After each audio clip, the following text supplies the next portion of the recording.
Buenas tardes, solo darles la bienvenida al Instituto de Formación Docente, a este espacio de reflexión, de problematización, y ahora le paso la palabra, yo desde mi lugar de directora hago esta breve bienvenida a Mónica Delgado, que es la coordinadora de investigación y extensión del Instituto. Bueno, ahí se escucha. Ahí me dijo el compa como rapeando. Bien. Bueno, ¿sí? Ahí sí. Acércate más el micrófono. Bien. Bienvenidos a todos, sí, a todas. Primero, gracias por estar acá. La verdad que lo decíamos cuando iban ingresando. Teníamos expectativas frente a esta participación, pero claramente las hemos superado. Hay estudiantes, hay docentes, hay profesionales, ¿sí? del campo de la psicología, de la educación en este espacio, y bueno, vamos a estar aquí compartiendo, ¿sí? Esta tarde de viernes, también importante, ¿no? Un día viernes estar en este espacio, ¿sí? Dedicando 1 hora y media más o menos a poder participar. Bueno, Mónica Delgado es mi nombre, soy coordinadora del departamento, área de investigación y extensión, y junto a la biblioteca, ¿sí? De la Escuela de Orientación Lacaniana, me costó aprenderlo, lo aprendí. Sumamos, ¿sí? Construimos una propuesta vinculada, ¿sí? A un compañero, a un colega que hoy nos acompaña, ¿sí? Gabriel, el apellido Tanevich, lo leo, ¿sí? Quien viene, bueno, de la Universidad Nacional de La Plata. Ahí después vamos a presentarlo, es psicólogo, ¿sí? Con perspectiva psicoanalítica, pero la propuesta de hoy es poder justamente con toda esta comunidad educativa, ¿sí? Inclusive estoy pensando también familias que pueden estar presentes, poder poner en diálogo, ¿sí? Esta relación, como lo dijimos un poquito en los videos que difundimos, entre educación y psicoanálisis, ¿sí? El vínculo para pensar estas situaciones vinculadas con la condición de espectro autista, ¿sí? El autismo. Bien, poner como en palabras y darnos la posibilidad de diálogo y también dialogar con el público presente. Así que bueno, vamos a tratar de llevar adelante esa dinámica. Paso el micrófono. Bueno, buenas tardes. Me emociona ver tanta gente. Hemos preparado con mucho entusiasmo esta conversación. Agradecemos al Instituto por acompañar, por la recepción de la propuesta, a todos ustedes que están acá hoy viernes, bueno, y a mis compañeras de la delegación. Así muy cortito les cuento lo que es la delegación EOL Bariloche, que está por cumplir 1 año. Si bien hace muchos años que venimos trabajando, más de 20 y pico, hace 1 año que somos delegación de la Escuela de la Orientación Lacaniana. La Escuela de Orientación Lacaniana es parte de la Asociación Mundial de Psicoanálisis. Es la única delegación en la Patagonia de la EOL, es más fácil decirlo así.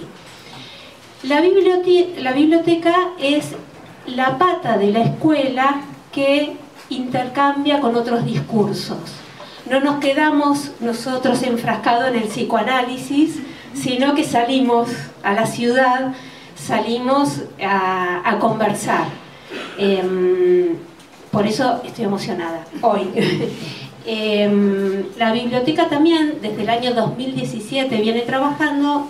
Se llamaba AUKIN, y desde que somos delegación de EOL pasó a llamarse delegación EOL Bariloche.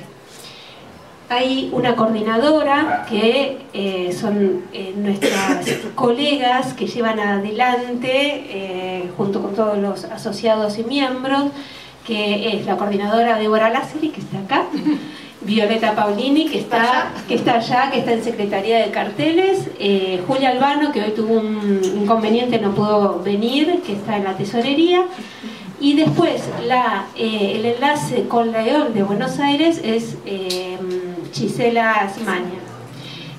Y así muy formal y rápido voy a nombrar a nuestras compañeras de la comisión de biblioteca, Cintia Vivanco, ahí voy viendo, Paula Olivera, Menos mal que se sentaron juntas. Sí. Levanten la mano.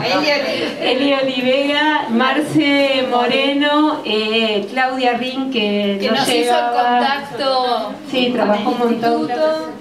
Mónica Schiacciotti, que está en la mesa. Y bueno, y Vero Pagola, y yo soy Elga Rey, que estamos de responsables de la biblioteca.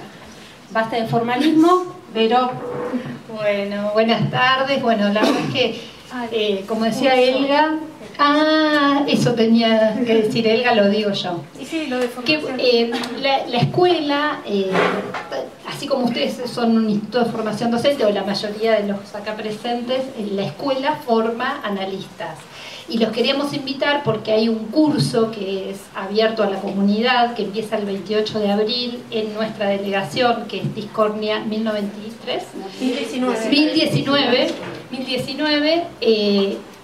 que es abierto. Pueden seguir nuestras redes, EOL Delegación Bariloche.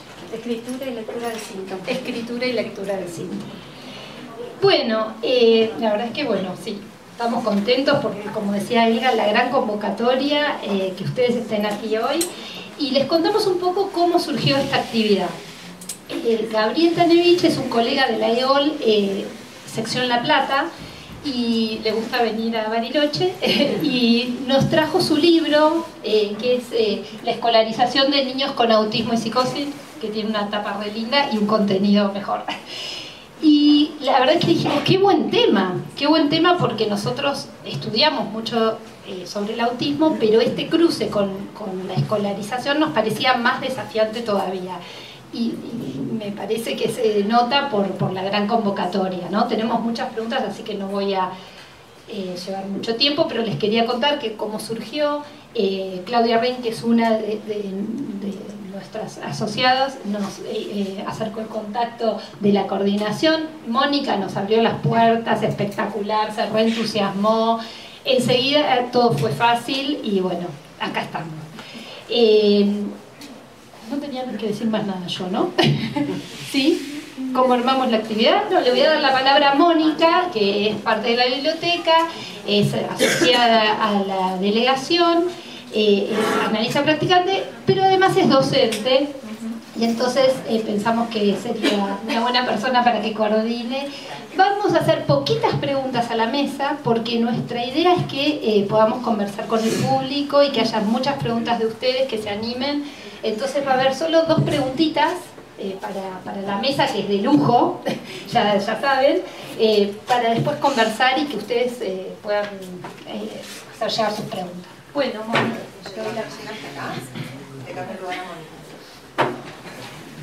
Bueno, buenas tardes a todos nuevamente. Un gusto la convocatoria, increíble. Como decía recién Vero, mi nombre es Mónica Schiacciotti, analista practicante y docente también de Escuela Media. Y voy a pasar a presentar, ¿sí?, al panel que hoy va a estar conversando, y después que nosotros vamos a conversar con ellos. Tenemos, bueno, Mónica Delgado, que ya se presentó, bueno, pero es docente del campo de la práctica del profesorado de educación especial y coordinadora de investigación y extensión del instituto. ¿No es cierto? ¿Sí? Es cierto. Es cierto. Bien. Tenemos a Ricardo Pepo Zurdo, que es docente de educación psicomotriz del profesorado de educación especial. Bien. A Azucena Zanón, psicoanalista, miembro de la EOL Delegación Bariloche y de la MP. Y Gabriel Tanevich, psicoanalista, miembro de la EOL Sección La Plata y de la MP, y autor del libro que hoy nos convoca a esta conversación. La dinámica va a ser la siguiente. Primero voy a hacer una pregunta a la mesa, ¿sí?, que es una misma pregunta para que todos respondan, y luego va a haber una pregunta para cada uno de ellos que tiene que ver específicamente con su práctica, con su práctica. Bien. Bueno, cuando hablamos del autismo, no podemos sino tener en cuenta las diferentes concepciones y nominaciones que han tenido los sujetos que tienen esta condición. Eso tiene que ver con las políticas públicas y el momento. Por eso nos parece muy importante que conversemos sobre a qué nos referimos cuando hablamos de infancias en condición de autismo. La palabra, no sé quién quiere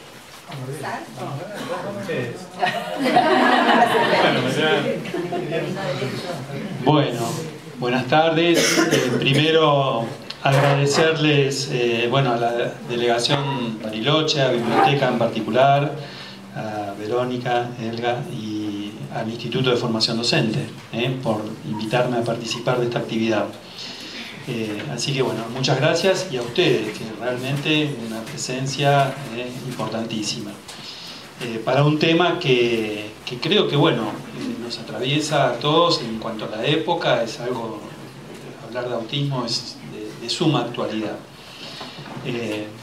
Yo no me quiero extender demasiado, después por ahí para que podamos conversar todos, pero en síntesis, por ahí, respecto a la condición autista, yo lo primero que quiero decir es que desde el psicoanálisis, cuando hablamos del autismo, no lo pensamos ni como una enfermedad, ni como un trastorno, ni como algo deficitario, sino que lo pensamos, como decimos habitualmente, como un funcionamiento subjetivo singular. Después por ahí me explayo sobre ese tema y voy a explicarlo. Pero más que nada eso, entender, porque tratamos de diferenciarnos en función también de otros discursos, donde se presenta. Si uno, ustedes saben que en realidad podríamos decir que podríamos tomar como dos posiciones importantes sobre el tema, ¿no? De lo que implica el discurso médico, las neurociencias, este empuje a las clasificaciones, a los diagnósticos.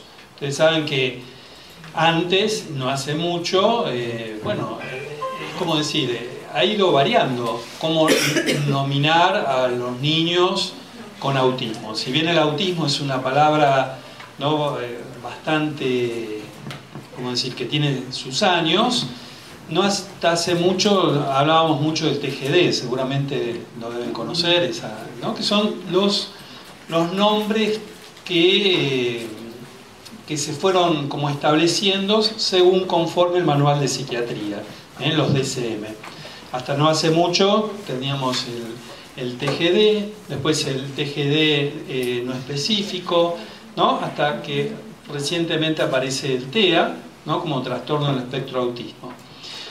Cuestión que, porque es interesante decirlo, uno cuando habla del autismo también muchos hablan del Asperger, ¿no?, como un autismo de alto rendimiento, pero fíjense que el TEA justamente ha hecho que desaparezca el Asperger. O sea, hay toda una controversia respecto a la nominación del autismo. Pero en síntesis quería, como para introducir esto nomás. No es una enfermedad, no lo pensamos como un trastorno, como algo deficitario, sino vamos, ahora después cuando pueda explicar un poquito más, explicaré cómo lo pienso, ¿no?, en el sentido de ese funcionamiento. Bueno, le paso la palabra a Pepo.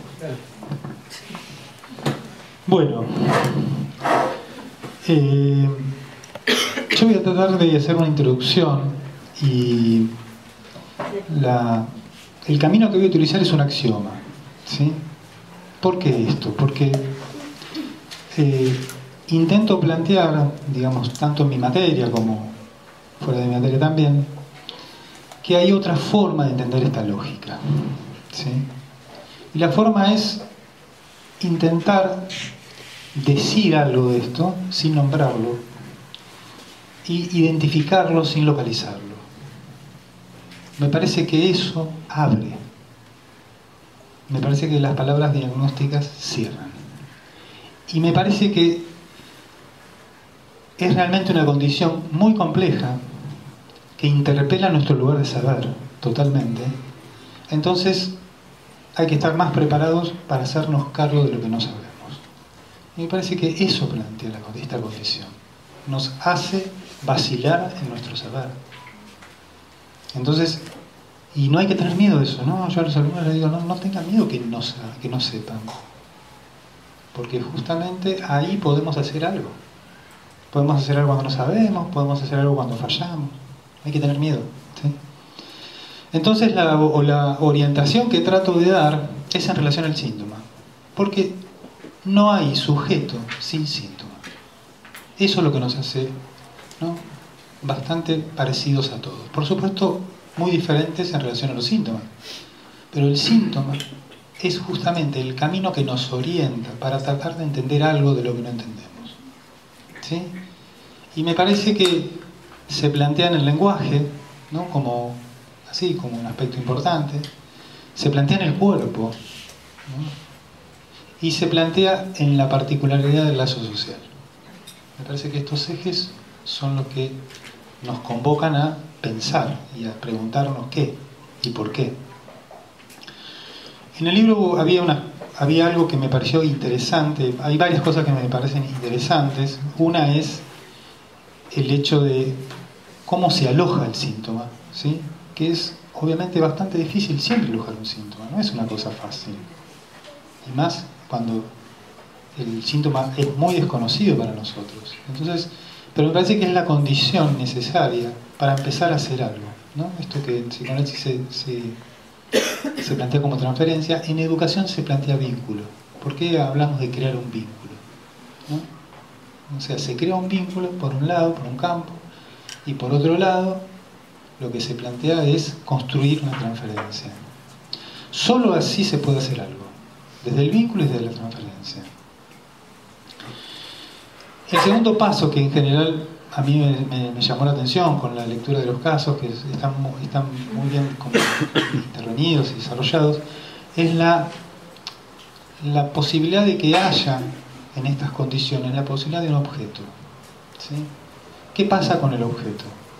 Me pareció interesante cómo el objeto aparece, y el objeto no es cualquier cosa en el campo justamente de esta condición, porque es lo que nos permite, entre otras cosas, empezar a interactuar, pero solo si lo sabemos leer y lo sabemos alojar.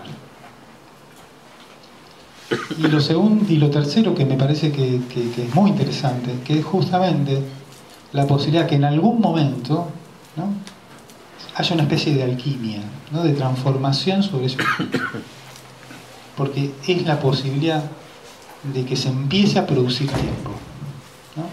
Porque en general las características de estos sujetos con esta condición es que en el movimiento estereotipado desaparece el tiempo, hay un no tiempo.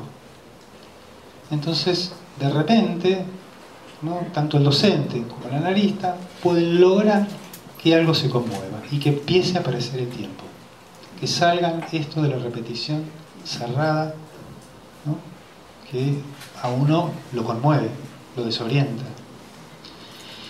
Y recién ahí hay un tercer momento que me parece que es interesante también, que se puede hacer algo a partir del lenguaje, ¿sí?, que es el otro aspecto muy importante a tener en cuenta. Entonces fíjense que hice este ejercicio, de este juego de no nombrar la palabra, pero puedo hablar de esto. Entonces la invitación es a hablar y no a nominar, ¿sí?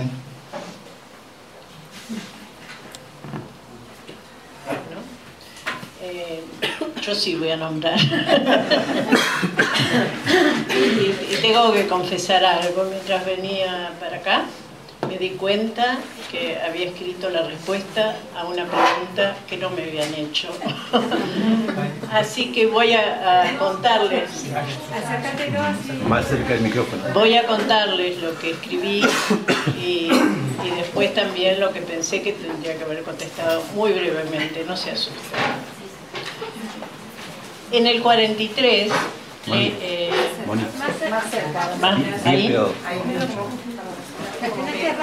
¿Ahí? Bueno, vuelvo.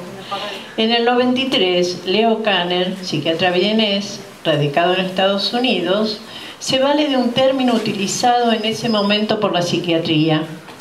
La psiquiatría nombraba la tendencia al aislamiento de pacientes esquizofrénicos. Él utiliza este término para nombrar a niños con los que estaba trabajando. Estos niños presentaban en relación al otro dificultades.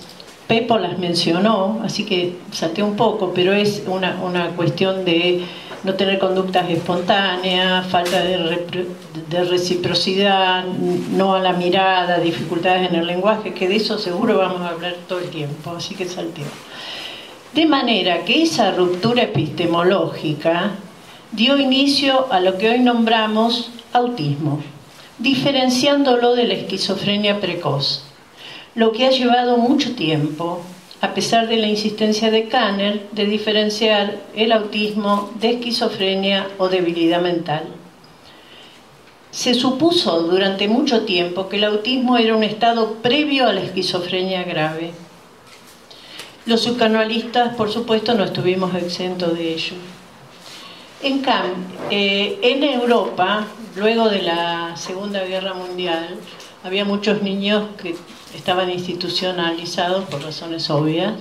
Entonces empezaron los psicoanalistas a tratar de diferenciar y establecer diagnósticos que no fueran solamente esquizofrenia, por ejemplo. Pero en Estados Unidos el diagnóstico de autismo se extendió especialmente en ámbitos psicoanalíticos, que atribuía en gran medida a la relación madre-niño la causa o el favorecimiento del autismo.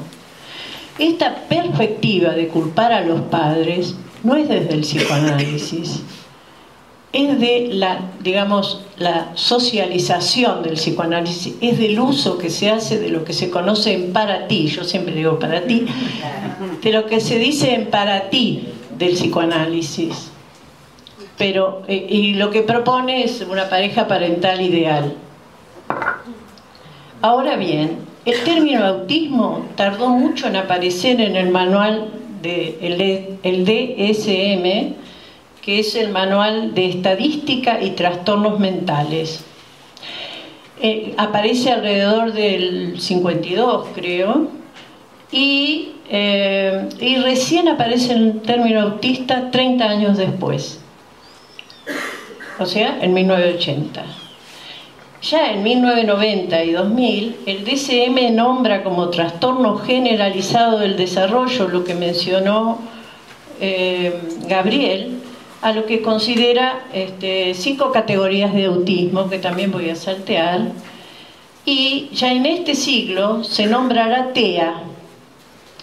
En este momento está siendo reemplazado por SEA, que es condición de espectro autista en lugar de trastorno. Y ese cambio se fundamenta en la propuesta de que trastorno alude a patología, mientras que condición señala una diferencia, pero no enfermedad.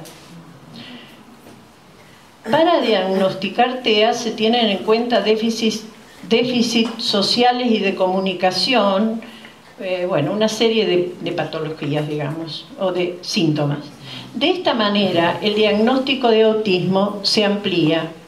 A nivel mundial hay una preponderancia de la patología de la infancia, de la que el autismo está en primer término. Esto nos cuestiona acerca de estos diagnósticos y surge la pregunta acerca de en base a qué y cómo se diagnostica. Consideramos que un diagnóstico temprano permite un tratamiento adecuado a un sujeto que sufre, pero no confundamos diagnóstico temprano con diagnóstico precoz o la precocidad del diagnóstico. Tampoco consideremos que el autismo es una suma de síntomas. Uno sí, muchos no. Hablando esta semana con colegas, una de ellas describía momentos en la temprana infancia en la que el niño puede reaccionar. Por ejemplo, con retrocesos en su lenguaje, puede retroceder en el control de esfínteres, en la relación con los demás, y responder de diversas maneras a situaciones que le toca vivir, por ejemplo, el nacimiento de un hermano. Entonces, a veces la prisa por diagnosticar, recordemos que diagnosticar etimológicamente es la capacidad de discernir, de distinguir o reconocer. Entonces, en esta prisa por diagnosticar propia de la época, se dejan de lado las respuestas singulares de cada uno, las diferencias en los sujetos, para quienes es fundamental esperar el tiempo necesario para diagnosticar, dando lugar a que se manifiesten, evitando con el apuro silenciarlos. Bueno, yo soy como más ordenada. Pensaba en la pregunta, ¿no? Primero poder... Ahí se escucha. Primero, los que me conocen saben que soy como bastante más... ordenada en esto de la primera pregunta, tal vez refería a poder aludir a qué concepción nos está tal vez convocando en torno al autismo, a la condición, y después ir a la pregunta que tal vez nos habían propuesto las colegas de la Escuela de Orientación Lacaniana. Avanzo por ahí, ¿sí? Bueno, primero comentar que cuando compartimos el flyer, ¿sí? Escolarización y autismo, hay compañera, gente querida que se comunicó horrorizada. Horrorizada en el buen sentido, en el sentido de poder hacer preguntas sobre ese título, ¿sí? Sobre esta palabra, ¿no? Hablar de autismo así como definición, con toda esa carga. Y tal vez justamente lo que tal vez va a desarrollar hoy Gabriel, pensar, y como hoy lo dijo, este funcionamiento subjetivo singular. Y a mí en lo particular me convoca, porque mi mirada, a diferencia de este equipo, ¿sí? Proviene de una perspectiva pedagógica, ¿sí?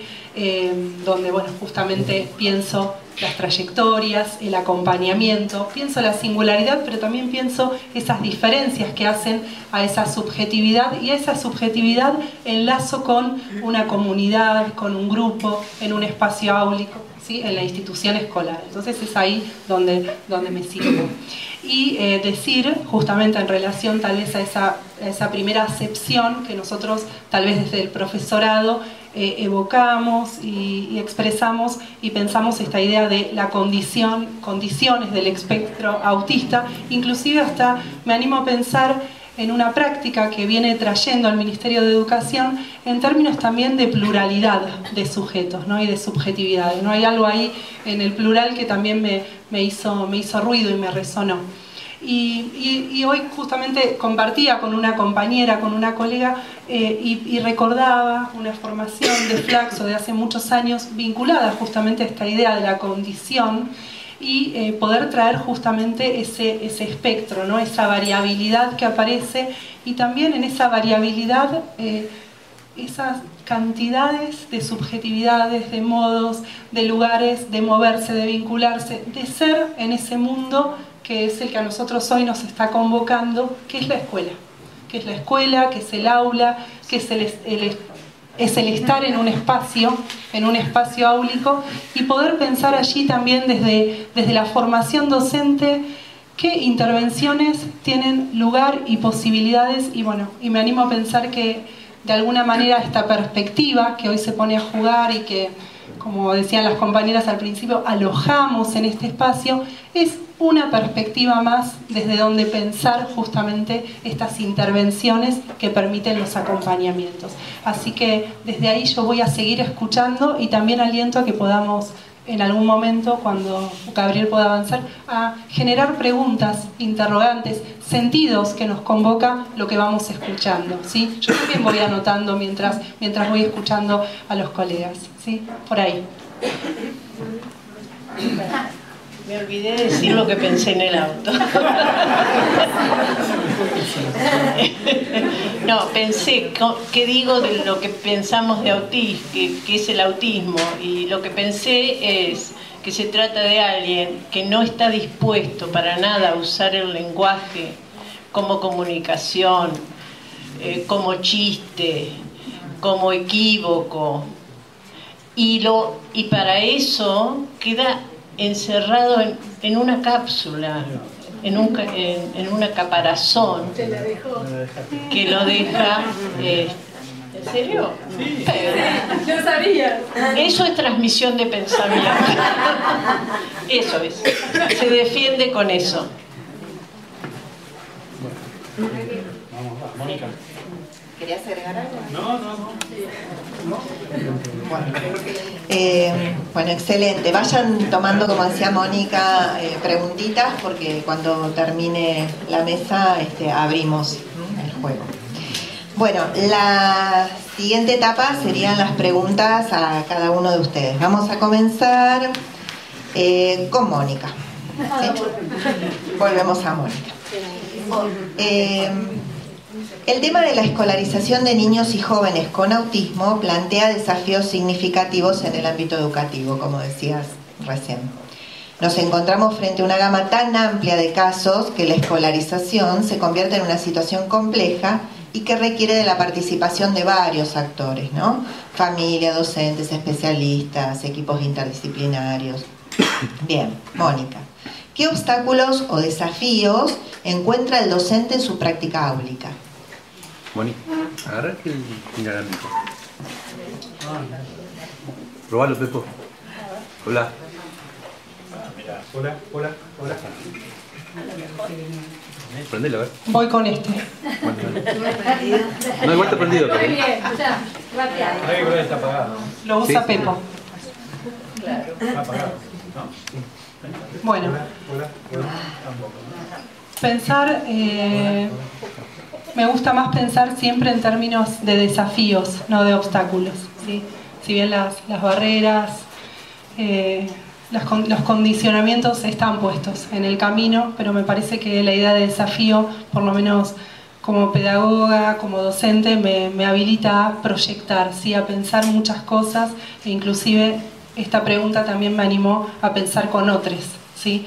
Porque la verdad que en primera persona decir qué desafíos me parece que es una pregunta que inclusive me animo a pensar que tiene que recorrer hoy, salir de este panel y recorrer el público presente y alojar ahí las miradas de docentes que están en el territorio de la educación especial, que están en las aulas, que están acompañando, ¿sí? Estas subjetividades con muchos interrogantes, con preguntas, pero también con muchas certezas, ¿sí? Y con posicionamientos claros que hacen el cotidiano y la posibilidad de acompañar esas trayectorias. Así que cuando pensaba esa pregunta, pensaba, bueno, los desafíos, pensar, y esbocé así como ideas para pensarme pedagógicamente, para compartir ese pensamiento con otros. Pensar de modos genuinos y reales las implicancias de acompañar trayectorias educativas en estudiantes en condiciones del espectro autista en cada nivel educativo y en el lazo con la modalidad de educación especial. Me parece que no es menor perder ese lazo, no perder de vista ese lazo que tiene la educación común, entre comillas, y que está garantizado en los niveles obligatorios, ¿sí? La educación inicial, la educación primaria y secundaria, que es el lazo con la mirada crítica de la educación especial, que de hecho es una mirada que está en este espacio y en la formación y en uno de los profesorados.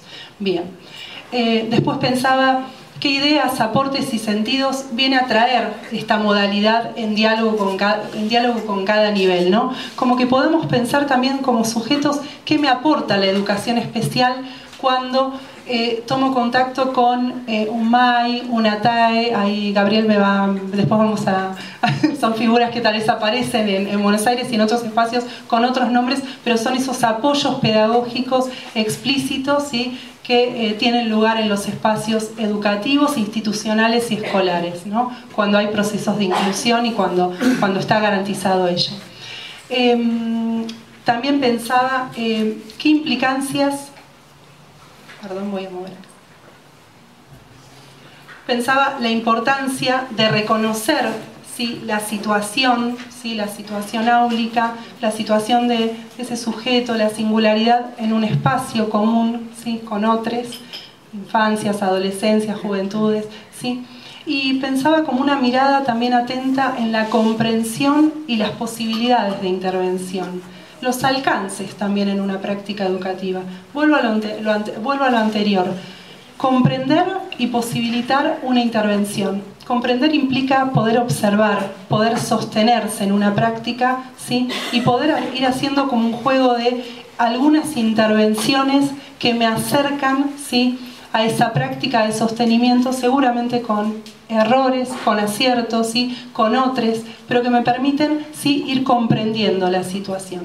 Acá tal vez recurro a algo que muchas veces aparece en formaciones que tienen que ver con la condición del espectro autista, que son como ciertas miradas instrumentales, ¿no? Es por acá, ¿sí? Es por acá, es por este recorrido, ¿sí? Son estos lugares que sí, son interesantes poder leerlos, pero poder leerlos críticamente para pensar también la singularidad de una subjetividad que seguramente no es la misma en el territorio bonaerense que en el territorio barilochense, en la zona sur, en la línea sur, etc. Así como poder pensar allí el acontecimiento, la posibilidad de acompañar en contexto y en territorio.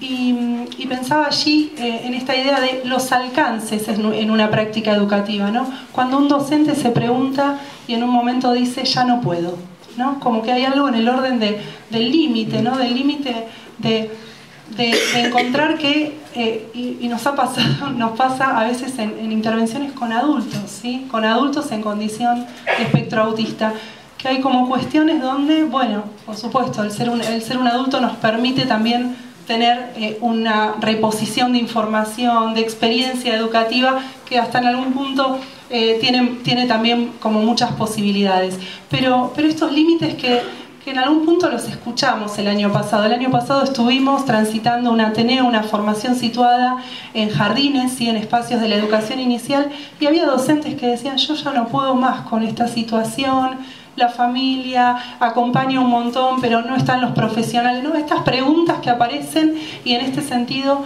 los alcances, ¿no? Los alcances de una mirada, Gabriel y colegas, que es pedagógica y que tiene que enlazar, ¿sí?, con otras miradas para construir intervención, ¿sí? Pensaba allí también, justamente en relación a la familia, ese diálogo genuino y de escucha atenta y comprensiva con las familias. En la experiencia de trabajo y sobre todo con jóvenes y adultos con discapacidad, el joven tiene muchas claves, pero la familia también, ¿sí? Esa escucha atenta de esa familia que viene acompañando las otras 14 horas, las horas que está fuera, ¿sí?, en el espacio institucional, familiar y en otros espacios donde circula ese sujeto, me parece que son condiciones, son situaciones que son valiosas, ¿sí?, justamente para una buena intervención pedagógica, ¿no? Y bueno, después pensaba el transitar prácticas pedagógicas que inviten siempre a la pregunta, como decía antes, a la observación, al análisis de situaciones, a pensar junto a otros, ¿sí?, con equipos de trabajo interdisciplinarios e interinstitucionales, el fortalecimiento de las redes, ¿sí? Eso es como me parece que es fundamental cuando abrimos el diálogo, por ejemplo, con el área de salud, ¿sí?, para poder entender algunas claves, ¿sí?, sobre todo en adultos, entender claves que, bueno, que nos permiten también situar ese acompañamiento, por supuesto con la familia y con otras redes. Y bueno, eso, por allí, ¿no? Como construir miradas micro en el aula, institucionales y en la complejidad y en la multidimensionalidad que tiene también esa intervención, ¿sí? Cuando uno interviene no está solo, ¿sí? No está solo en un aula. No sé qué tiempo, pero... Gracias. No. Bueno, la siguiente pregunta es para Azucena. ¿Qué puede aportar el psicoanálisis al tratamiento de las infancias y adolescencias con autismo?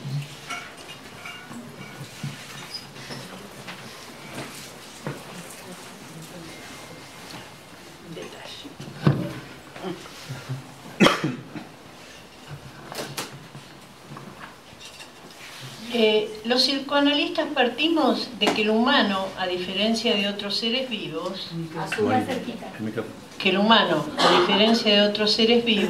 es un ser hablante. Y desde el vamos, el lenguaje incide en su cuerpo siempre y de muchas maneras. Desconocemos que hay un sujeto, Desconocemos qué hace un sujeto, a ver, empiezo de nuevo, desconocemos qué hace que un sujeto tenga una relación tan especial con la palabra y el lenguaje como ocurre en el autismo. Relación que podríamos situar en una detención en el inicio de esa adquisición, en el punto de encuentro del lenguaje y el cuerpo vivo. Tenemos mucho por aprender acerca del autismo. No discutimos que haya o no una causa orgánica, pero sí conocemos que la práctica del psicoanálisis permite atemperar el sufrimiento tanto del niño o del adolescente con autismo como el de su familia. Para el psicoanálisis, el autismo no es una discapacidad ni enfermedad, es una manera de estar en el mundo. Cada uno de nosotros la tenemos a una manera de estar en el mundo. Y en esas diversas maneras de estar encontramos particularidades a las que solemos nombrar como neurosis, histeria, psicosis, autismo.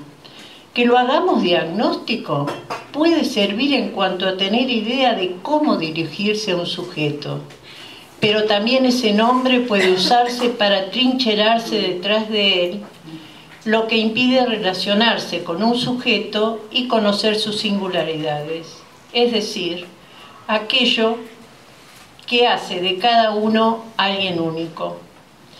Los docentes, a pesar de estar inmersos en un sistema que implica a todos iguales, toman en cuenta no solo las particularidades de niños que son sus alumnos, sino que suelen estar advertidos de su singularidad, lo que facilita a ese alumno un mejor estar en el mundo del aula, por lo menos, lo que no es poco.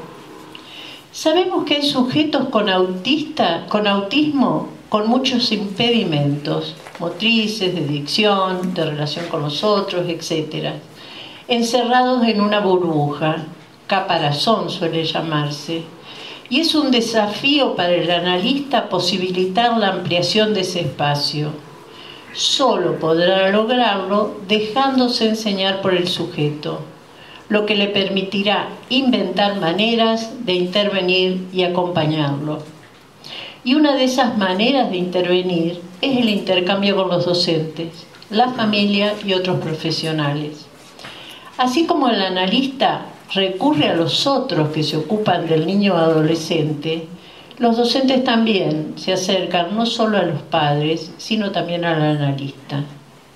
De estos intercambios entre analista y docente surgen ideas que llevan a intervenciones que amplían este espacio encapsulado antes mencionado. Estos intercambios se repiten porque dieron y dan resultados.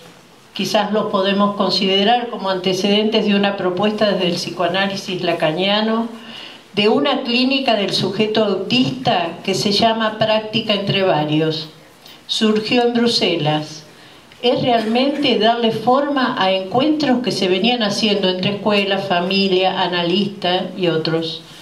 La práctica entre varios es una solución al ofrecer un lugar, en especial cuando la escolarización no es viable.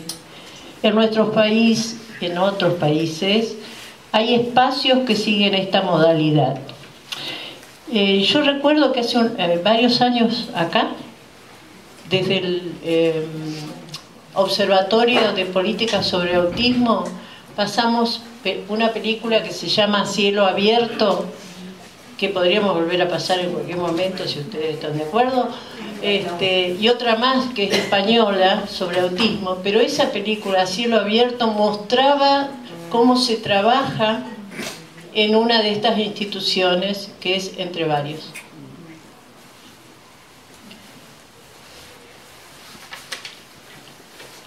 Vivimos en una época donde todo se evalúa, se clasifica, es decir, lo contrario a lo que pretende el psicoanálisis, que como nos orientó Freud, su inventor, se trata de uno por uno, de olvidar lo que sabemos para poder escuchar lo nuevo.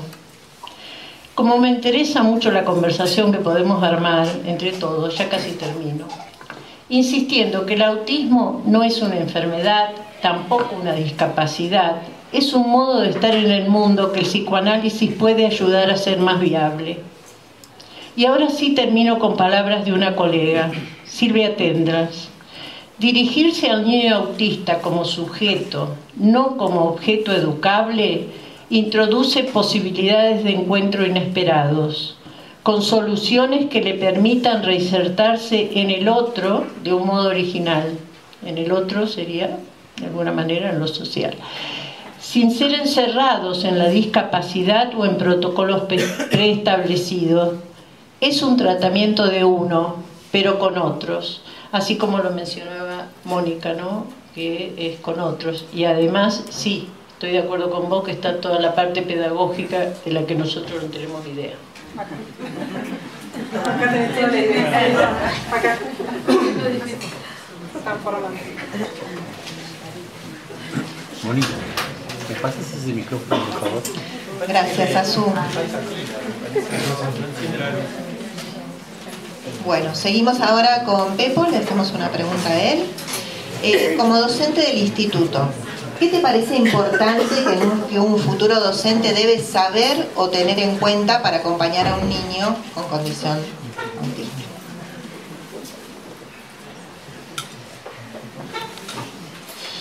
Bueno,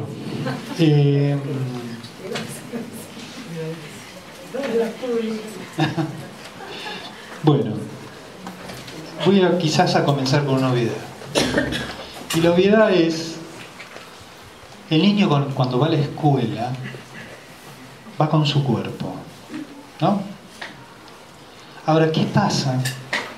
¿Qué pasa si empezamos a descubrir que en realidad está intentando hacerse un cuerpo?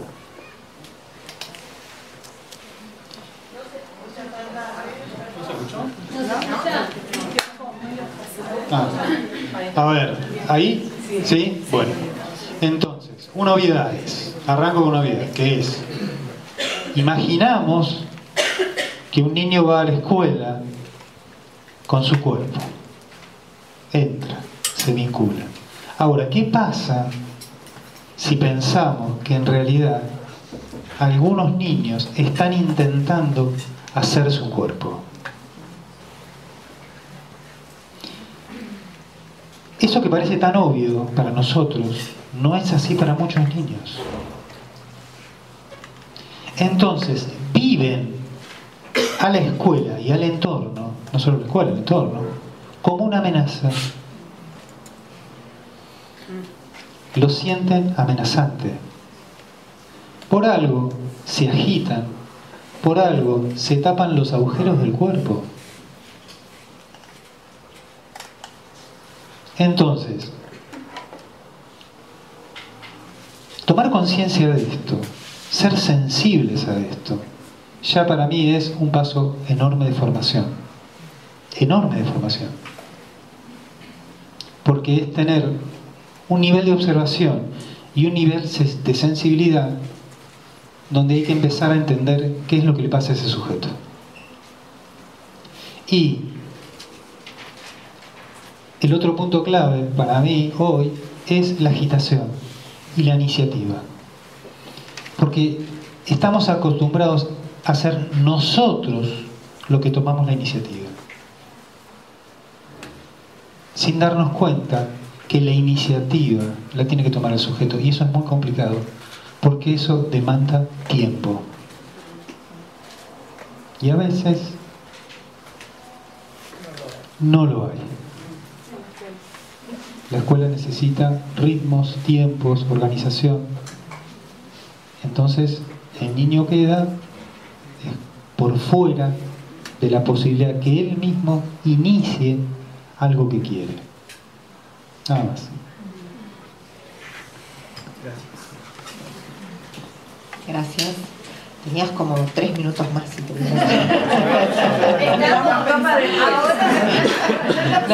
no, pero lo que dijo es central.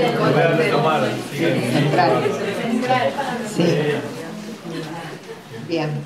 Bueno, Gabriel, hablas que el autismo es un funcionamiento subjetivo singular. ¿Podrías dar cuenta de esta idea, contar algún ejemplo y qué trabajo se puede hacer en conjunto con los docentes? ¿Se escuchó en el fondo la pregunta? ¿Sí?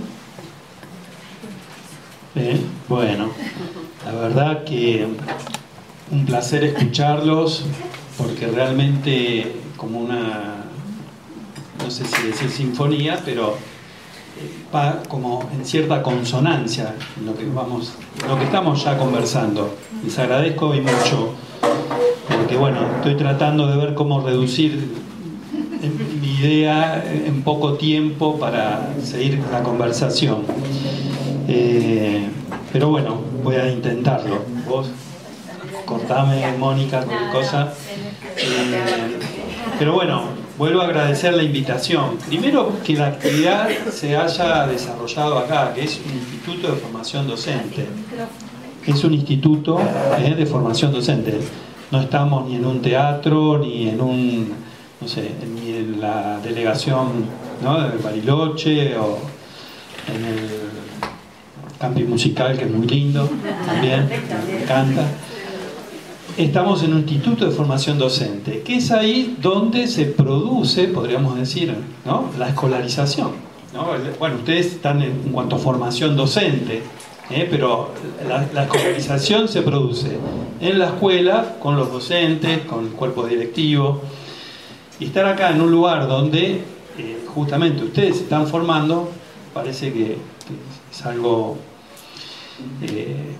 genial, poder transmitir algo de qué hace, bueno, un psicoanalista por ahí en un instituto de formación docente, o cuando uno va a la escuela.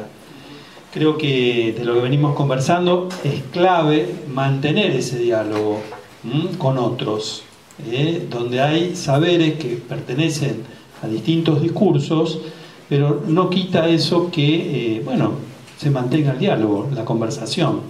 Y donde hay límites, porque no todo es posible, ni tampoco se trata de hacer como un collage de discursos y de abordajes, sino de poder conversar y extraer un saber de esas disciplinas. A mí lo que por ahí me convocó la escritura del libro fueron casi 20 años de trabajo.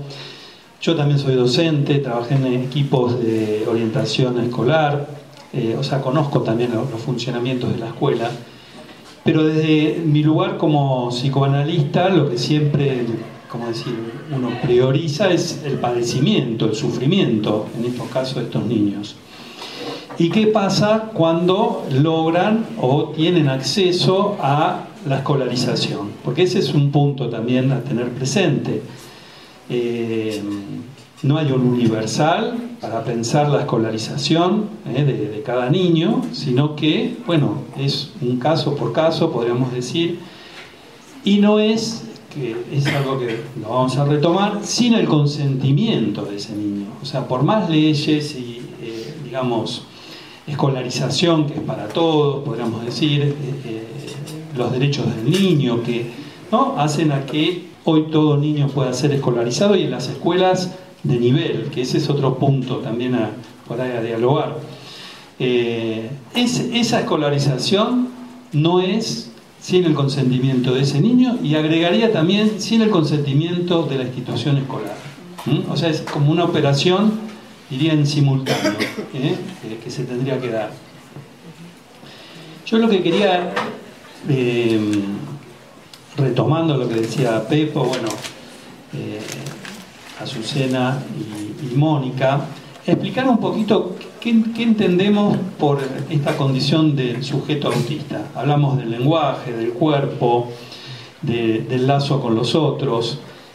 Yo voy a hacer como un pequeño esquema para tratar de transmitirles, digamos, en forma reducida, pero para que lo tengan presente en su formación, como decía Pepo, cómo entender ese funcionamiento de esos niños. Que lo voy a hacer así un poco, hablamos, ¿no?, de la caparazón, de la burbuja, ¿no? Podríamos hacer, no sé si se ve, a ver, ¿alcanza a ver? ¿Se ve? Sí. Hagamos de cuenta que acá, dibujando, perdón, no soy acá está el niño, ¿no? Como hablaba Azucena, también Pepo, como inmerso en esa caparazón, en esa cápsula, donde hay como un cierto borde, podríamos decir, que delimita un espacio que es propio, ¿no?, del niño y el afuera, ¿no? Podríamos decir acá el otro social,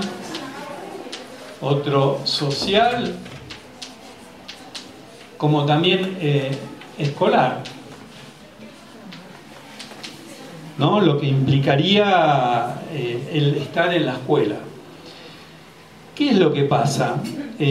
Ustedes conocen, bueno, lo que hablamos habitualmente, la transmisión de la lengua materna, ¿no? Supongo, igual pregunten, después pueden interrumpirme, pero es algo que se transmite y que impacta en el cuerpo de un sujeto, de un viviente, de un niño.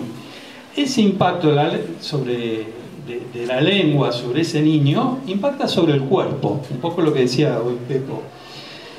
El problema es que sobre ese cuerpo, sobre ese impacto de la lengua, se establece lo que llamamos, ¿no?, el lenguaje, ¿no?, la forma en que nosotros nos comunicamos y podemos expresarnos.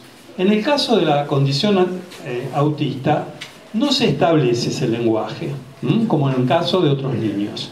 Y ese es el punto, podríamos decir, fundamental para entender ese funcionamiento.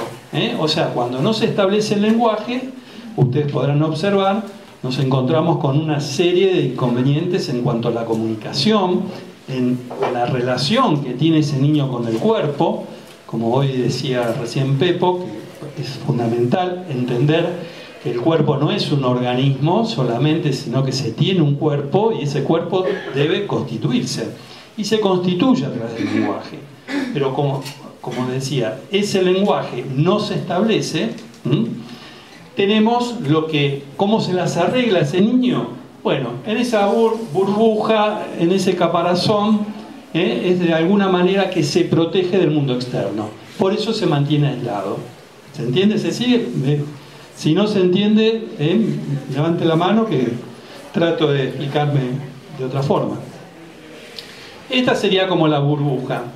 Ahora el punto es que esa burbuja, ese caparazón, no está cerrado del todo. Existe la posibilidad de que pueda haber ciertos intercambios.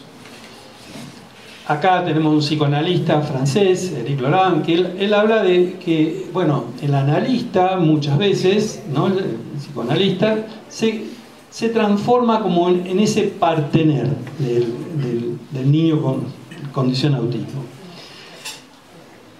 Y otros autores, lo que plantea, por ejemplo, Jean-Claude Maleval, que es otro psicoanalista, que plantea algo que es algo muy palpable, podríamos decir, en el colegio, y ustedes como futuros docentes tienen que tener presente, que lo decía Pepo también, que son los objetos. Lo que nosotros llamamos los objetos autistas. Que el objeto puede ser simple, complejo, puede ser que sea, los objetos simples son, por ejemplo, una gomita, una cintita, ustedes vieron que por ahí están con una pelota, un muñeco, algo de lo cual ellos agarran en una primera instancia. Y agarrarse de ese objeto produce cierto apaciguamiento respecto a los cuerpos. Como decía Pepo, por ahí hace que no esté tan excitado, tan movedizo. Entonces, esos objetos, vamos a ver, son parte de este encapsulamiento, de esta burbuja, comienzan a ser parte de ese niño, en el cual muchas veces, ¿no?, bueno, en la escuela, ¿qué pasa? Va con un objeto o va con una cintita y empieza a hacer un ruidito, lo que nosotros llamamos un poco ese ruido de la lengua, como lo que es el laleo, algo que uno no entiende porque no tiene el lenguaje desarrollado, pero es a partir de esas expresiones que quizás, después vamos a ver, pueda constituir un cierto lenguaje, en el mejor de los casos. A estos objetos y sobre esta caparazón le voy a agregar lo que nosotros llamamos el doble, El doble es alguien que ocupa un lugar en esa caparazón, donde muchas veces, y en un principio lo ocupan los padres, o sea, es aquella persona que mantiene cierto contacto.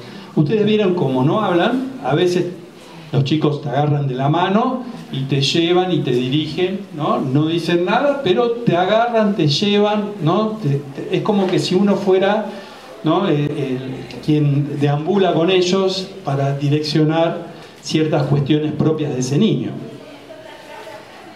El doble, entonces podríamos poner ahí los padres, el analista, que es este que decía yo, que se hace como el partener, el compañero, el que permite ingresar en esa caparazón. Y también, que este es el punto clave hoy donde estamos, los docentes. Los docentes ocupan muchas veces ese lugar. Lo que Pepo llamaba transferencia en un principio y que se necesita de un tiempo.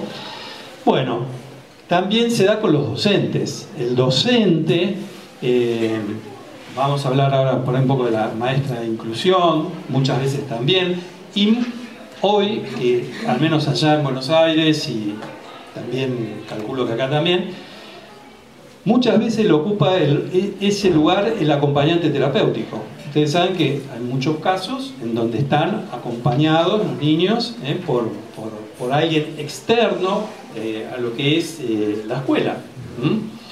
Entonces, ese doble, se entiende, puede estar, no sé si se siguió, los padres, el analista, el psicólogo, psicopedagogos, aquellos espacios que el niño pueda establecer cierto lazo sutil, como dice Silvia Tender, cierto lazo, porque fíjense, cuando hablábamos de los síntomas, uno podría decir, si uno sigue digamos un poco la historia, los síntomas característicos del autismo era la soledad y el aislamiento. Pero hay muchos niños que no están tan solos, o sea, muchos están muy encerrados. Yo ahora voy a hacer que serían los niños, este autor que les decía francés, Malevin, los llama canerianos, que son los casos más complejos. Por eso hablamos de un espectro. No hay un niño de condición autista igual a otro, son todos diferentes y el espectro es muy amplio, muy amplio. Tenemos, vamos a ver, esta burbuja, por ejemplo, como les decía, aquellos niños que por ahí no alcanzan a desarrollar un lenguaje y establecen muy poco vínculo con los demás, donde el otro le resulta muy intrusivo. Intrusivo no quiere decir que se trata de defender, no acepta la presencia de esa otra persona, que puede ser un familiar, el mismo analista o el mismo docente. Y el otro aspecto que forman esta caparazón son los intereses específicos, o los llamados islotes de competencia. ¿Qué quiere decir eso? Ahora lo vamos a ver con ejemplos.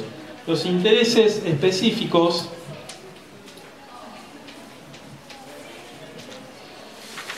quiere decir que el niño, vamos a poner islotes,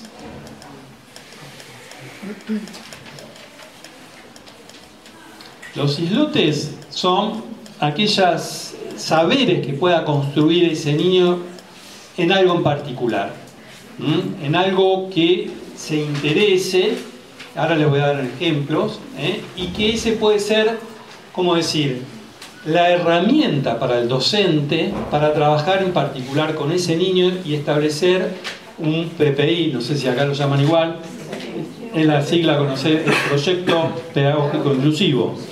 Pero entendemos de qué estamos hablando. ¿Se entiende? Bueno, entonces, estos tres componentes que conforman digamos, esa caparazón, ese encapsulamiento, están intrincados. O sea, no es que son los objetos por un lado, el doble, estas personas que pueden acompañar, y los islotes como algo disperso, está todo junto. Y en esa interrelación entre estos componentes es que podemos pensar en que este encapsulamiento, como decía un poco Azucena, comience a ampliarse. O sea, la burbuja, el caparazón, puede ampliarse al punto tal, en ciertos casos, por eso siempre hablo en ciertos casos, a que este autor Maleval plantea que la burbuja o el encapsulamiento se borra, o sea, pasa como desapercibido el autismo, que son los autistas llamados de alto rendimiento. Pero no quiere decir que todo autista vaya a llegar a ese rendimiento. Hay, por ejemplo, les recomiendo una película que se llama Temple Grandin, no sé si la han visto, para la formación docente creo que es clave esa película.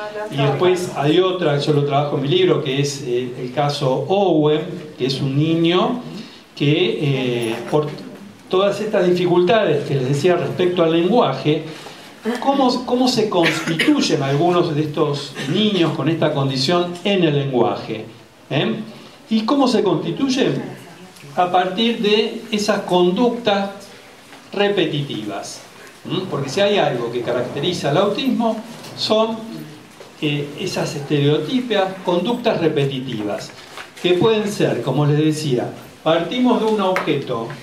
Yo tenía, bueno, el paciente ahora, que le voy a dar como un poco como explicación, él siempre concurría con una gomita y la sacudía, hacía ruidos, todo, ¿no? Y uno decía, esto, ¿qué hace con esto? ¿No? Lo lleva al jardín, obvio, molestaba a todos los chicos, ¿no? ¿Cómo hacer para que Valentino, que es el nombre que le ponemos al caso, ¿no? Deje de hacer ruidos molestos, ¿no? Para los otros? Pero esas son sus respuestas, o sea, su forma de defenderse de aquellos otros que hasta ese momento resultaban intrusivos. Por eso decimos que es muy importante preservar esos objetos. Que esos objetos que el niño trae, porque ya eso es su propia invención. El docente, de alguna manera, tiene que servirse de esas invenciones para que el docente mismo, ustedes piensen que estos niños, en el mejor de los casos, están muchas horas en el colegio, o en la escuela y con un docente. Entonces, ¿cómo servirse de esa respuesta subjetiva, que es su propia invención, para complejizar, digamos, que ese encapsulamiento pueda ampliarse lo más posible? Les cuento un poco para dar la palabra, si no me veis ya, vos, Mónica, tirame de... Este niño que les decía, que está justamente, es quien ha hecho la tapa del libro y ahí llega al punto de escribir historietas. Les cuento un poco la historia escolar, porque creo que esto es lo que nos convoca y que para mí es más importante de transmitir. Es un niño que en un principio la madre no lo lleva al jardín de infantes porque veía que algo no estaba bien, pero desconocían de que para ellos era un niño que no hablaba, ¿no? O sea, es muy habitual eso, ¿no? No habla, entonces ya va a hablar, que era la teoría del padre. Comienza tardíamente el jardín, ¿no? Para mí fue, como yo lo llamo, un encuentro con sorpresas, porque en realidad consultan por cualquier otra cosa. Uno, al menos yo, cuando atiendo a los niños, primero veo a los padres, atiendo a los padres y después veo al niño. Y cuando veo a este niño me encuentro, bueno, con severas dificultades de esto, no tenía lenguaje, no hacía lazo, yo hacía ruido, tocaba una campana o algo, nada, era un mueble realmente. O sea, estaba totalmente cerrada esa burbuja. Y ese otro, que en ese momento era yo, era totalmente intrusivo, porque no me dirigía la mirada, no aceptaba mi presencia, era todo como muy delicado. En un principio tenía que concurrir con el padre dentro del consultorio. Cuestión que, pasado un tiempo donde no pasaba nada, realmente, yo era totalmente ignorado, en un momento, bueno, le pido un autito que sí hacía como algo estereotipado, que es de lo cual, como decía, nos servimos, hacía este juego con la gomita, jugaba con autitos, los desplazaba en una estación de servicios y era lo único que hacía durante meses en la sesión. Esa es la conducta estereotipada, repetitiva, que uno va a decir, bueno, ¿cómo sacarlo de esa conducta? Bueno, un montón de intervenciones, no había respuesta. ¿Por qué? Intentaron robar una rueda de un Gold Power blanco. Puede ser que sea de alguien de acá. Gold Power blanco. Así Selva, que esta secretaria sigue, si no buscando nuestros autos. No hay nadie. No. Bueno, seguimos. No lo dejen sin ruedas. Que no sea el mío, que tengo rueda de auxilio. Bien.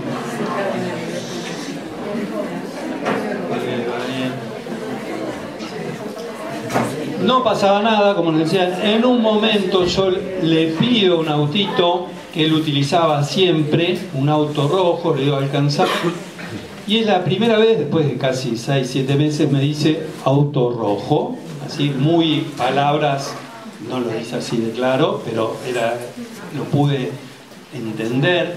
Y es la primera vez que él me dirige la mirada y suelta la voz.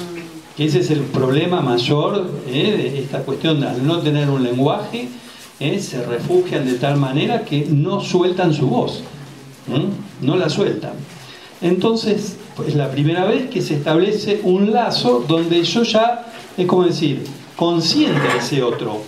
O sea, acá, me ubica acá, y de alguna manera comienza a haber como un cierto intercambio, mínimo, pero un intercambio. Yo ya no estaba como en una posición intrusiva hacia él. Bueno, comienza esto, a dialectizarse, a moverse toda esta cuestión, dame el auto azul, el auto verde, que esto, bueno, comienza él a repetir palabritas ecolálicamente. ¿Qué es la ecolalia? Es como, por ejemplo, no sé si lo han trabajado, supongo que sí, ¿no? Pero yo le decía, hola Valentino, me das esto, ¿cómo estás? ¿Cómo estás? Bueno, y era así, sesiones, ¿no? Esa ecolalia, con palabras con una sílaba, 2 sílabas, sí, ¿no? Bueno, cuestión que eso comienza a tomar un dinamismo y en un momento estoy compactando, esto todavía está en tratamiento hace más de 10 años, pero en un momento yo estaba escribiendo y él agarra en mi hoja y escribe una letra, pone O, acelero el tiempo, pero pasó mucho tiempo para que pase eso, ¿no? Ella estaba en la última sala del jardín de infantes. Entonces él me dice O-S-O, O-S-O, oso, ¿no? Y se ríe, ¿no? Yo digo, wow, bueno, bárbaro. Entonces escribo vaca, ¿no? Y empieza B-A-C-A, vaca, y se ríe. Bueno, y así comienza a alfabetizarse. Eso es llevado al intercambio con los docentes. Primero, bueno, trato de compactar, porque la docente, imagínense, comienza el jardín de infantes, me veía a mí en estas condiciones, donde yo era un mueble, la docente lo mismo, apenas podía permanecer en el aula 1 hora, como mucho, porque había otra cuestión, era un colegio, en un lugar precioso, pero donde pasaba el tren, y él se escapaba del aula. Se escapaba, salía corriendo. Esto que hablaba Pepo en relación a tener un cuerpo, un manejo del cuerpo. Al no tener el lenguaje todo el cuerpo está desordenado. Tanto el espacio como el tiempo está alterado en estos niños. No tienen la misma manejo del cuerpo y del espacio que podemos por ahí tener nosotros. Eso está totalmente alterado. Por eso a veces también se muerden, se lastiman, hasta sangrar, lastimarse, porque no sienten dolor, no tienen un cuerpo, en un principio, podríamos decir, porque luego eso toma otra dimensión. Pero bueno, comienza, esto yo lo llevo al colegio, voy yo al colegio, porque de alguna manera el colegio, la docente no sabía cómo manejarse con este niño, qué hacer con el niño, muy angustiada. Y bueno, empezamos a trabajar en conjunto. Esto todavía no estaba la inclusión en la escuela especial, porque fue necesario pedir lo que se llamaba una permanencia, no sé acá cómo es. No existe. Antes sí. Bueno, ese es un tema. No existe, hay excepciones todavía en Buenos Aires, que esa es otra cuestión, hay que pensar las excepciones. Es como decir, sí, no existen ahora. Pero para este niño que estuvo un año sin escolarizarse, o sea, quitarle esa posibilidad era un problema. Entonces pensamos en conjunto con la escuela, con los docentes, con el equipo de orientación escolar, ese pedido de una permanencia un año más, porque obviamente un niño que no habla, imagínense qué puede hacer en primer grado, lo que implica el pasaje del jardín de infantes a la primaria. Y es en ese diálogo, conversación permanente con la escuela especial que se puede establecer la permanencia de un año más, y se establece este llamado PPI. Acá tienen, díganme si es otro nombre. En el cual se trataba justamente de contemplar ese funcionamiento de Valentino, y que tenía que ver con esto, cómo él comienza a utilizar letras, los mismos con los números. Él hacía poner U, N, O, 1, y acá empieza a escribir, como a dibujar arriba de cada palabrita los números. Y es así que él comienza a alfabetizarse, al punto tal de que, bueno, en esta edición no salió, pero en la tapa del libro uno ve la letra de este niño y parecía de dibujo técnico. Yo fui al colegio industrial que me hacían hacer la letra toda bien prolijita, perfecto en los cuadernos, ¿no? O sea, increíblemente a sus formas logra alfabetizarse y logra tener un interés muy marcado por los juegos de pantalla. Es algo que a veces se piensa que es algo que no es bueno los niños con las pantallas. Hay que ver en cada caso. En este caso fue algo muy positivo, en el sentido de que comienza a tener un interés por el juego este, seguro que lo conocen, Plantas versus Zombies. Bueno, se interesa por todas las plantas, empieza a investigar, y él logra como cierto islote de competencia, se obsesiona con las plantas, y empieza a hacer dibujos, empieza a hacer, bueno, esto, a escribir, todo relacionado con la temática de plantas. Entonces, bueno, fue de esa manera que él logra hacerse un lugar, y la docente, porque en realidad este es el punto también, más allá de que esté la maestra de inclusión, que haya un acompañante, que esté el equipo, el docente es el docente de ese niño. Y es ahí donde tiene la responsabilidad, si el niño consciente, establecer ese vínculo transferencial. Por eso es clave el rol del docente en el aula para ese niño. Bien, cuestión, ¿estamos bien? Sí, hablamos a las preguntas. No sé si se siguió un poco lo que les quise transmitir, retomando un poco lo de la mesa. Pero bueno, pregunten para todos.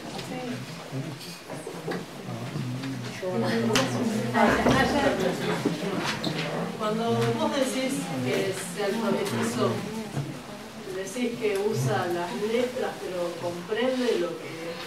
Muy buena pregunta, muy buena pregunta. En un principio es pura repetición, y es por el sonido de las palabras. Es lo que nosotros utilizamos por ahí en los tratamientos, como en las intervenciones en cuanto a la interpretación. Es algo que resuena. Resuena en el niño la palabra, y por eso es como si se pusiese a cantar. Y repite, pero por el sonido, no por lo que entiende. Ahora bien, esa ampliación del borde y de ese uso de las palabras llega a un punto que hace un uso comunicacional.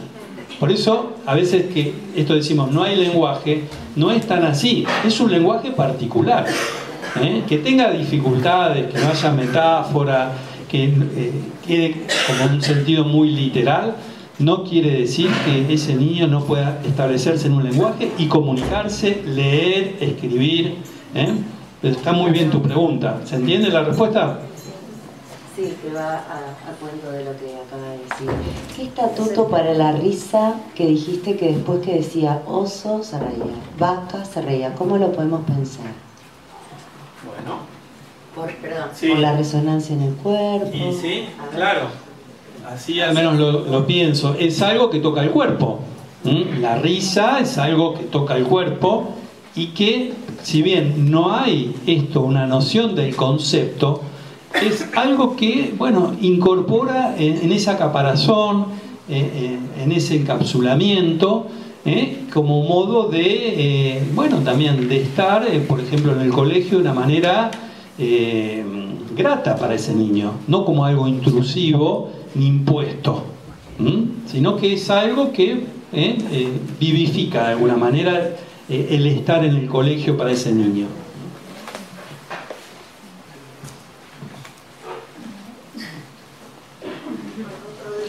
Sí, dale. ¿Qué pasa cuando está muy cansado? Qué buena pregunta. Bien. Qué buena pregunta. Como decía Pepo, también esto de los tiempos y, ¿no? Bueno, desde mi posición, este es un tema también que toca los discursos.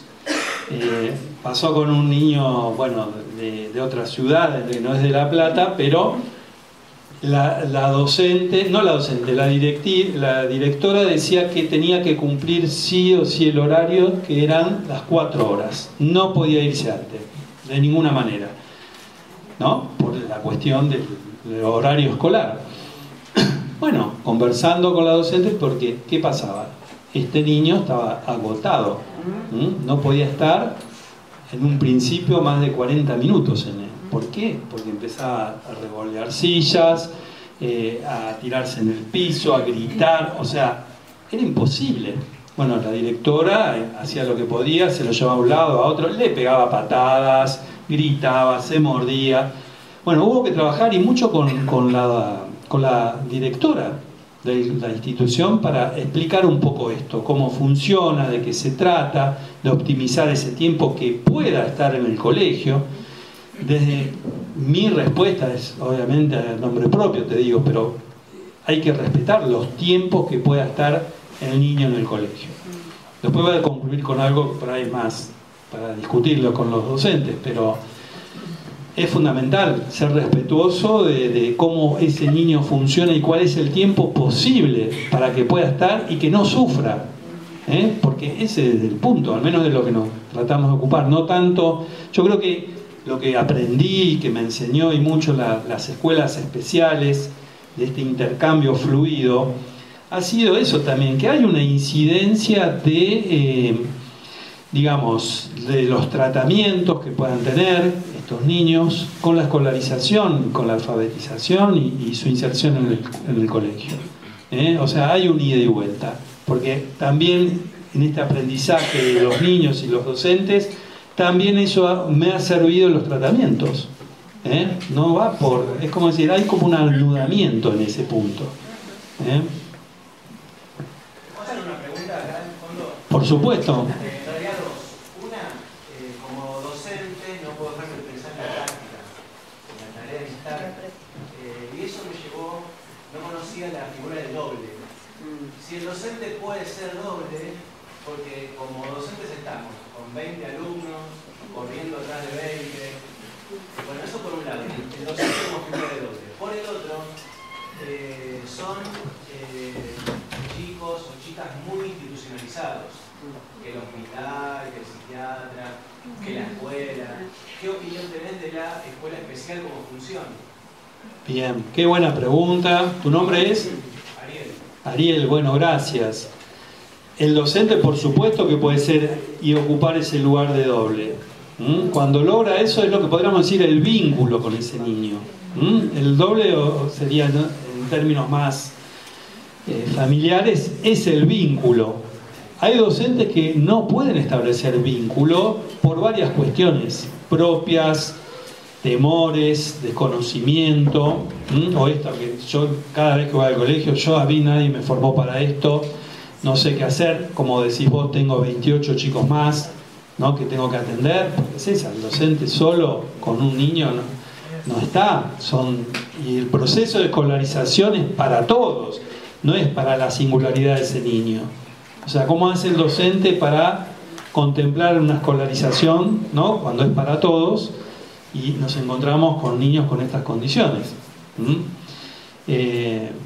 Así que sí, primero, fundamental, el vínculo que oficie como doble, porque va a permitir que eso se amplíe a su forma, pero va a ser posible.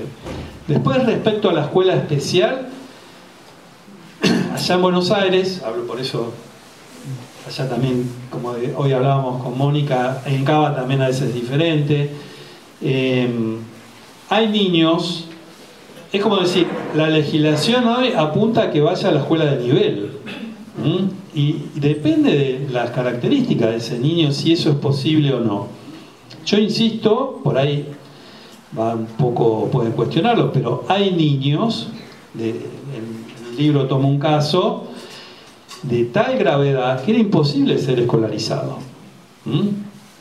Imposible, no podía estar ni 15 minutos en el colegio, en la escuela. Sin embargo, los padres eran los padres, por eso es tan complejo el tema, porque a veces son los docentes, los padres. Estos padres pedían sí o sí que su niño vaya al colegio y que esté las 4 horas, ¿no? Era un caso gravísimo, un niño que se lastimaba, había que ir a buscarlo porque se lastimaba. A veces hasta llamaban a la ambulancia del hospital de las lastimaduras que se producía estando en el aula. Entonces, para acelerar un poco y darte una respuesta, hubo hasta cuestiones jurídicas, demandas de que ese niño tenía el derecho a ser educado.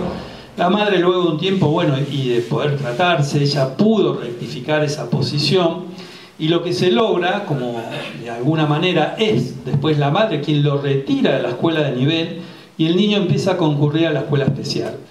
O sea, una carga horaria que eran de 3 horas semanales, y con eso para él era suficiente. Era el tiempo que podía estar en la escuela especial. O sea, el intercambio con las escuelas especiales es fundamental, porque primero son ellas que en conjunto con la escuela de nivel establecen el PPI. O sea, si no hay acuerdo con eso, bueno, todo se complejiza. No sé si respondí a él ahí. Bueno, que comentaba la experiencia de ustedes, la diferencia con las escuelas que tienen los casos de... Sí. Allá en Buenos Aires, no sé si decir... Sí, pero esto quería agregar, de la escuela especial se diferencian de las escuelas TES, que son trastornos emocionales severos, donde son quienes se ocupan de los niños en condición de autismo y de psicosis. Son escuelas, ¿cómo decir?, dentro de las especiales más especiales, específicas. Pregunta.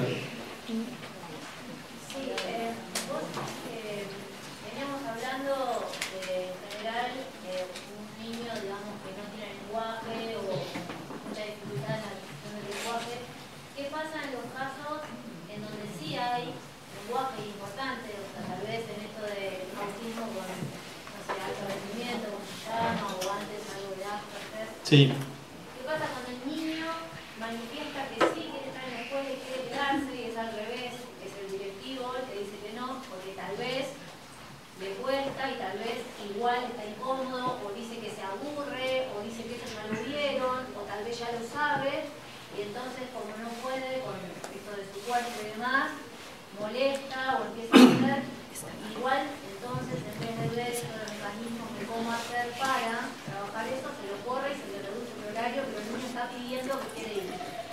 Bien, escucharon todos la pregunta. ¿Tu nombre es? Griselda. Bueno, genial la pregunta también, porque es como decíamos, tenemos esta parte del espectro y podemos tener niños estos llamados de alto rendimiento, como se los dice habitualmente, como superdotados, que tienen un lenguaje muy desarrollado, que son muy inquietos, que están todo el tiempo queriendo saber. Bueno, lo mismo, hay que dentro de la escuela hablar con los docentes, el equipo profesional tratante, al menos yo también tengo pacientes con estas características, y se trata de hacer un proyecto donde aloje esa singularidad, así como las otras más complejas, digamos, donde el niño pueda tener esto, quizás cuando se torna inquieto, ir a otro espacio escolar, ir a la biblioteca, preparar un video. Tengo un caso, por ejemplo, con estas características, y es tan inquieto que es tan creativo que no para. Y eso hace que el cuerpo se mueva de tal forma que se pare, vaya al escritorio con el docente, hable, ¿no? Ya la tarea la terminé hace 10 minutos. Y bueno, no quita que se pueda intervenir y establecer un proyecto que contemple esa singularidad y respetando esto.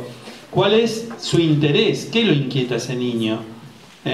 Este caso que te hago mención eran los videos. Entonces iba a la biblioteca y editaba videos que lo hacía, pero mejor que la docente, que la bibliotecaria, y el chocho.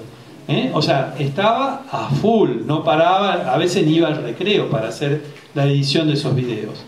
Pero es buscar, por eso, centrarnos, bueno, ¿cuál es ese interés? ¿Qué le interesa a ese niño en el colegio en particular? ¿Qué tema? A algunos le interesan los números. Temple Grandin, dice esta autista de alto rendimiento, que ella escribe un libro que era Pensar en Imágenes. Vean la película, que es muy buena, y dice que después, cuando escribe el libro, recibe muchas críticas porque dice: no todos los niños con la condición de autismo piensan en imágenes, tienen pensamiento simbólico, y también dicen patrones. ¿Qué es eso? Es patrones, ¿qué quiere decir? En algo como, ¿cómo decir? Algo que se repite, que no está ligado a lo simbólico en sí, pero que los niños saben cómo decir, cómo leer casos que uno se puede sorprender, pero niño que no habla, que no establece lazo, juega a los jueguitos mejor que nadie. Ahí es uno de los casos del libro. ¿Cómo puede ser? Bueno, leen patrones, o sea, repeticiones en las jugadas, que se establecen como de manera más compleja, como ciertos algoritmos. Y pueden desarrollar un saber que no es en el pensamiento como uno habitualmente lo piensa. Y como la escuela lo piensa. Y como la escuela lo piensa. Este niño que les decía al principio, Valentino, que es fanático de Plants vs. Zombies, bueno, le daba trucos a los chicos después. Les enseñaba cómo jugar y sumar más puntaje, pero en capo en el juego. Allá atrás alguien preguntaba.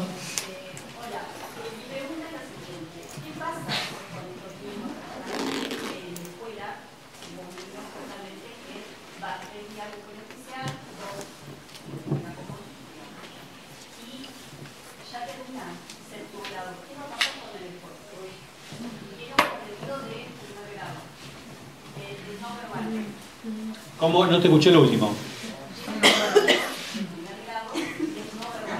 Sí, pero vos me dijiste primero que los que terminan la primaria. Sí. Sí. Sí. Pasa a primer año. Bien, mira, es muy bueno el caso, es otro de los casos que tomo en el libro, en el sentido de que ¿qué es lo importante para ese niño? Volvemos un poco a esto del sufrimiento. Hay un caso que es un niño en condición de autismo, que él logra alfabetizarse, pero lo que hemos visto, y donde esto yo creo que Mónica hacía mención, todo esto de lo que estamos hablando no es sin los padres. Es algo que tanto en las propuestas pedagógicas, de inclusión y en los tratamientos, no es sin los papás. Hablo por ahí de un caso de un niño que comienza a alfabetizarse y comienza a tomar relación con el lenguaje a través del trabajo que él hacía con su madre. La madre es como que descubre su interés por las imágenes y comienza a hacer como íconos ¿no? El árbol, dibuja un árbol, todo bueno. El niño comienza a escolarizarse lentamente, pero en un principio el problema mayor de este niño era que no hacía lazo con nadie, no hacía lazo, no había forma. Es más, fue necesaria la introducción de un acompañante porque, bueno, se hacía pis, caca, porque iba al baño, o sea, no salía de esa caparazón, era necesario que alguien estuviese con él todo el tiempo. Cuestión que comienza a hacer cada vez más lazos con su grupo de escuela, y no tanto en cuanto a lo pedagógico. Es como decir, hoy está terminando el secundario este joven, donde hay un desfasaje muy importante en cuanto a digamos, los contenidos, la relación, ¿no? Podríamos decir, en cuanto a sus pares. Pero lo que se tuvo en cuenta en ese proyecto, en ese PPI, fue el lazo social.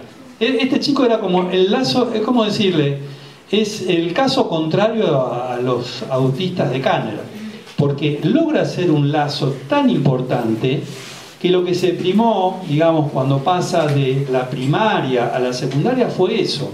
Para él ir a la escuela era algo que lo vivificaba, estar con sus amigos.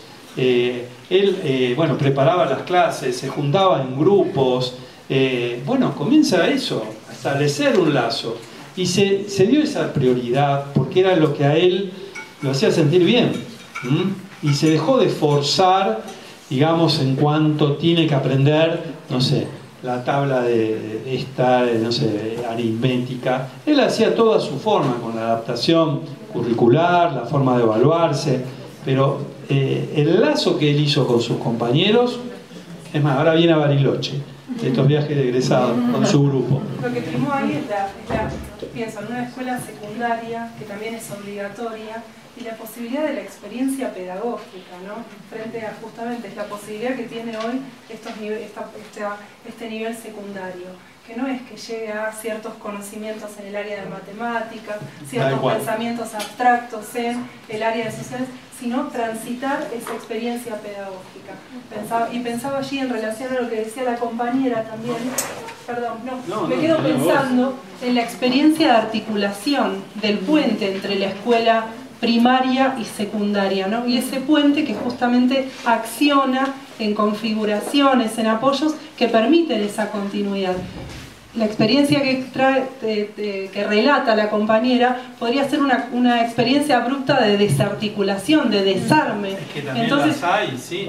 Sí, ahí siempre me quedo pensando en eso, en la perspectiva pedagógica que aloja también ese acompañar, que inclusive en la provincia de Río Negro, cuando un estudiante hace el pasaje de la escuela primaria a la escuela secundaria en situación de discapacidad, en el caso de acompañamientos a las trayectorias, muchas veces es el equipo técnico quien pondera el acompañamiento y la elección de una escuela junto a la familia. Y pensaba en este sentido, Gabriel, que los PPI también los tienen que escribir junto a la familia. Pero exacto, claro, sí, ahí sí. Bueno, este caso, por eso decía yo que no es si los padres, el PPI no es si los padres, porque aparte lo firman los padres, más allá de lo simbólico, pero en este caso hubo toda una discusión porque el padre quería que su hijo vaya al colegio secundario que fue su abuelo, su padre, él, y era un colegio de una suma exigencia que no era para este jovencito, para este niño.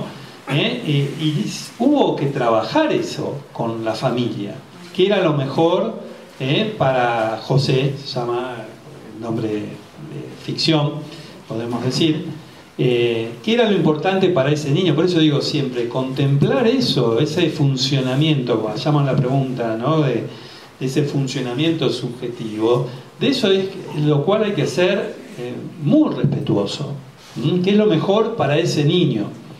Y hay casos, después también lo podemos discutir, donde no pueden ser escolarizados. Hay casos graves en donde yo estoy pensando y trabajando mucho en alternativas, porque hay otros espacios. Yo ahí en el libro hablo de espacios de orientación psicoanalítica en mi ciudad, que son interesantísimos, porque son talleres donde concurren niños con estas características, donde despliegan un trabajo que no lo logran, no lo han logrado en las escuelas, en una escolarización formal, ¿no? Podríamos decir. Los talleres son espacios donde contemplan quizás más estas singularidades, son más acotados, menos chicos, y donde pueden transitar no una trayectoria pedagógica, pero sí de lazo social, muy importante. Y esa experiencia de esos espacios de orientación no se excluyen.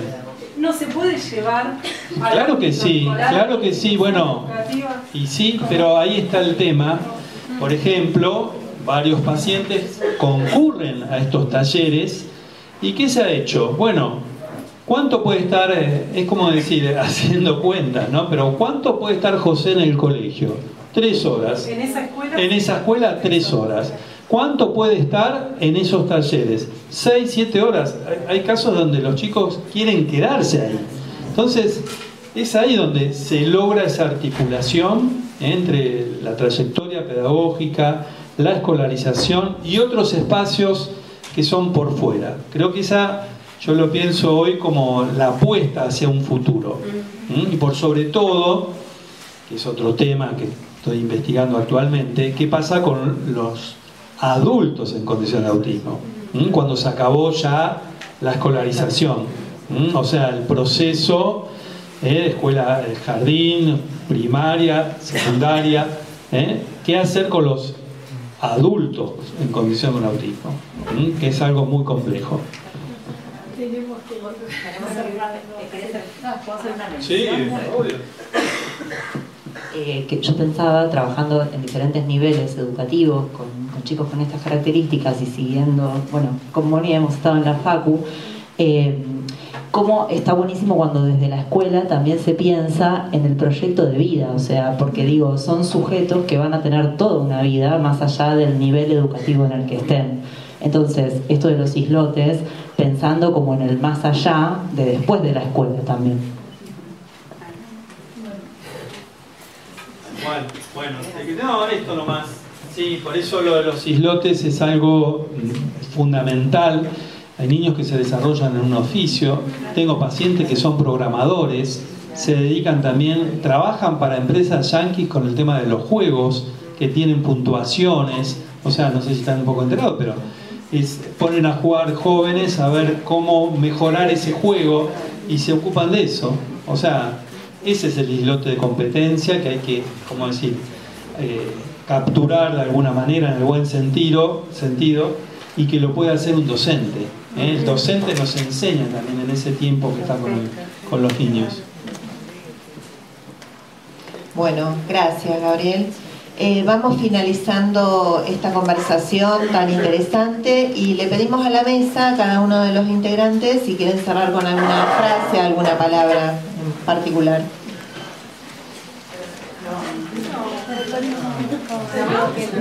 Bueno, ok, le dejaron con el micrófono en la mano.